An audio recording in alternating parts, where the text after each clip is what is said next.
ഈ കുട്ടികളുടെ ഇടയിൽ ഇരിക്കുമ്പോ അവർക്ക് എന്തെങ്കിലും ഇല്ല, അങ്ങനെ വലിയ അത് നമ്മുടെ നാട് തന്നെ ബന്ധുക്കളും ഒക്കെ ഉണ്ടായിരുന്നു ക്ലാസ്സിൽ. അപ്പം അങ്ങനെയൊക്കെ ആയതുകൊണ്ടായിരിക്കും അങ്ങനത്തെ ഒരു കുത്തുവാക്കുകളൊക്കെ കുറവായിരുന്നു. പിന്നെ നമ്മുടെ ശാരീരിക ബുദ്ധിമുട്ടുകൾ ഒത്തിരിയാണ് ഇത് പറയാൻ പറ്റാത്ത രീതിയിലുള്ള. നമുക്ക് തന്നെ അറിയില്ലല്ലോ നമുക്ക് അന്ന് എന്താ ബുദ്ധിമുട്ടെന്ന്. ഇപ്പം നമ്മൾ വലിയതായത് കൊണ്ടാണ് നമുക്ക് ഇന്നതുകൊണ്ടാണെന്നൊക്കെ ഉള്ള. പക്ഷെ അന്നെന്ന് വെച്ചാൽ നമുക്ക് പോലും അറിയില്ല.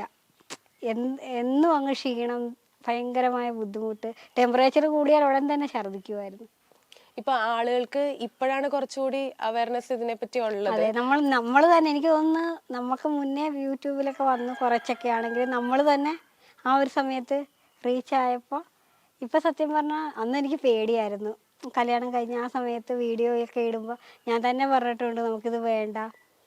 കാരണം ആൾക്കാരുടെ റെസ്പോൺസ് എങ്ങനെയാണെന്ന് അറിയില്ല പിന്നീട്.